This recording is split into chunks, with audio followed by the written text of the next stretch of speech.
So, hello, welcome back to another episode of the Self-Development with Tactics podcast. Today, Ikigai. Ikigai meaning life and reason, so the reason for your life, because period. No, it is a book by, and I'm gonna read this, Hector Garcia and Francesc Miralles or something. I at least know that Hector Garcia has written some books, and they are all quite successful. Not all of them, of course, but I think quite a few of them, as well as Ikigai, which is in general a really interesting and also a pretty useful thing to know about. And basically it is a concept. Something to know there is. It is a book, yes. Reading books can be good, yes, because it is just a medium. This is what I'm often thinking about. It is a medium, and just because something is written in a book does not necessarily have to mean anything. All the information that I've gathered for today are from the web, or from a summary of the book, I guess, something like this. So you can get the exact same information in a different medium or in a different way as well. So it is not about the book. It is about the information. This is what I want to say, but still, of course, different mediums have different ways of presenting things, have different ways of just being, have different ways of doing things. It's just, that's clear. But I do want to point out and also underline that it is not only about books, even though a lot of other channels, a lot of other things might suggest that reading books is the good for everything thing, that when you're reading books, you're gonna be successful and a fucking millionaire, which is absolute fucking bullshit. But yeah, anyway. Let's start with Ikigai. As I said, Ikigai means life and reason. So Iki is life and Gai is reason. And it basically is a way of living. A very interesting way of living, because they live in that way in Okinawa, which as far as I know is in Japan. And also as far as I know, it is part of the blue zones, those areas on the planet where people are living the longest. Which is interesting, because why are they living for such a long time there?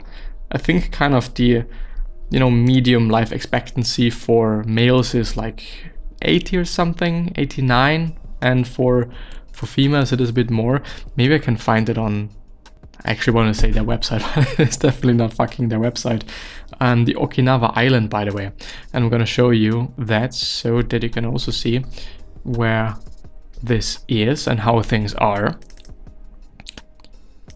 This island that we're having here on the right hand side, which is Okinawa, apparently in 2015. Might be China though. Am I mistaken? No.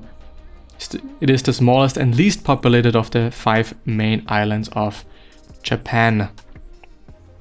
Maybe I can find the demography, geography, flora and fauna there, of course, which is very fucking important. Meteorological agency or meteorological data or meteorological data, yeah, great. For example, like, heat and whatever the fuck it is about. But it is not about the island itself. It is not about their, it's partly about their life expectancy, but it is mainly about the concept of Ikigai, which I think is useful for everyone, or can be useful for everyone if you're using it, of course, which kind of underlines what I meant before with, okay, reading books is good, but you also have to use them.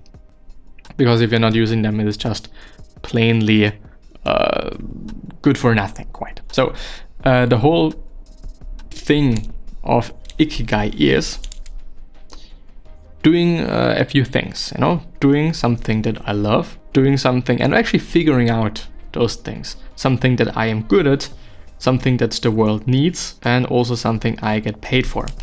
When I hear something that the world needs, which is for me like, okay, I am just looking out for what other people need, maybe even just in my area, maybe it's very local, but maybe it is also kind of international. I know, for example, and this is hypothetical, of course, that this person and that person need this and that, and it is not there yet. There is no product for this, and there is no content for this, or there is no whatever for this. So I do this because I know that these people need it, and I'm generous and I'm cool and I want to do it. Maybe I'm even good at it. Who knows? But it is in general something that Seth Godin often talks about. Not having a product, not having a podcast, not having a service that is for everyone, but for a very specific, quite also amount of people, but type of people. I'm producing something. This is kind of the case also for the podcast. This podcast is definitely not for everyone. It should not be meant for everyone. I'm getting into it. It is not meant for everyone. Not everyone is gonna like it. Not everyone is gonna be like, okay, I wanna listen to it more than once a month. And this is fine. One shouldn't also produce, of course, there is a few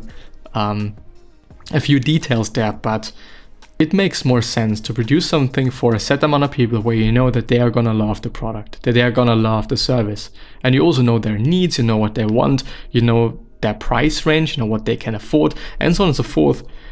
It just makes sense, making something for the world, making something for a set amount of people, and making sure that this is a fucking great product, and making sure that this is actually something that I can use, and that is good, and that is gonna satisfy me. We all have bought something that we thought is cool, we thought would kind of solve a problem that we maybe are having, or something similar, and it really wasn't the case. Anyway, coming back to Ikigai. So I'm having something, as I said, something I love, something the world needs, something that I can be paid for, and also something that I am good at. And so Ikigai as a concept creates for us basically a diagram where we're having 4 circles for love, needs, paid for, and good, for all the podcast listeners, by the way. And there are also intersections. For example, the intersection from what I love and what the world needs is my mission. Then I have paid for and needs, which is then my vocation. I am good at something and I get paid for it, which is then my profession, or basically should be my profession. And then I'm having what I love and also something that I'm good at, which is then my passion. And all of these 4 things together is Ikigai. And there we have something like excitement and whatever, so on and so forth. This is not the only thing. This is, I would say, one of the main parts of life on Okinawa.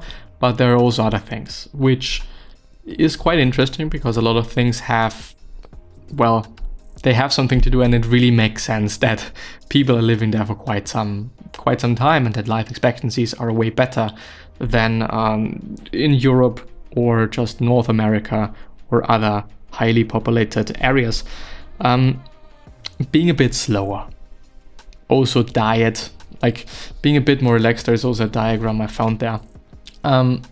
Not rushing things, just not being stressed all the time is one thing. Then not eating till you're fully full is also one thing. Like 80% full is kind of a rule there. You should not eat basically as much as you can, but just as much as you feel full, and that is quite it. Which is, when you're thinking about it, a really interesting rule, because it's not a rule, but people are just doing it in this way. And also their diet is completely different in basically in all the blue zones. It is a quite specific diet. Something interesting is that they still have 1 or 2 glasses of wine per day or something, and still everything is fine. So this should also mean something for, modern medicine, let's say, because the whole thing with those good antioxidants is actually not really the truth. It's not actually kind of the case. When you're drinking 2 glasses of wine, you maybe have 5% of this. It's a very, very, very low number. So it's not the case that, you're getting all those cool, great, and whatever antioxidants by drinking a few glasses of wine. I think you actually have to drink a shit ton of wine to get it in. Let me actually check out this graph that I found there. Living in the moment, give thanks, reconnecting with nature, also smiling, which was quite interesting for me, but it makes sense, being nice to other people and them being nicer to you makes for a good environment, which is also one, like being surrounded by good people, having good friends, having this social life because There is actually a Ikigai summary by myself on the podcast and also on YouTube. If you want to check it out, check it out. Mainly also because this summary that I was going through might not be available anymore. So this is something to consider. Taking it slow, don't fill your stomach, surround yourself with good friends, get in shape for your next birthday. Apparently, smile, reconnect with nature, and also stay active and don't retire, which is interesting. A lot of people there have their garden, they're doing some garden work. They maybe have their plants, maybe they're growing something, some veggies and whatever, and it keeps them busy. They're not being bored quite. I think that this is also a huge one. For example, when one has unfortunately lost their significant other, that you're still having something to do and you're not just laying around all day long and you're kind of, meditating on what life was like back in the days and some other things that I think we all can imagine. In terms of when I'm thinking about this wheel, and I'm also going to show it to you, when I'm thinking about this wheel that we're having here on the right hand side,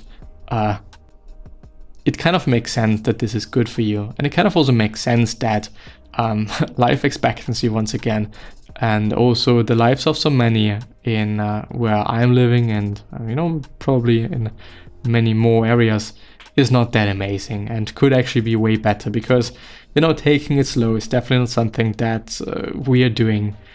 Smiling is definitely also not something that we are doing. Giving thanks is also a thing that pisses me off regularly. Living in the moment, also not really, and reconnecting with nature is a bit problematic when you're living in a very big city. We are quite fortunate where I'm living, but still, take it into consideration, especially those 4 big ones. Once again, something I love, something I'm good at, something the world needs, and something I can get paid for. This basically creates this Ikigai, like a reason for life. And this, on the other hand, reminds me of Viktor Frankl and him saying, when you're having a why, you can... Is it burden? Anyways, if you're having a why, you can deal with any how. If you're having a reason to do something, you can do it. That's quite the case. And this is coming from somebody that was living and surviving a concentration camp, which is one of the worst fucking things one can even imagine. So having a why in life, having a reason why you're waking up, having a reason why you're doing shit is crucial and I think overlooked, maybe even in medicine, but this is another debate for another day. But yeah, with that being said, I'm hopefully going to see you the next time, so bye-bye.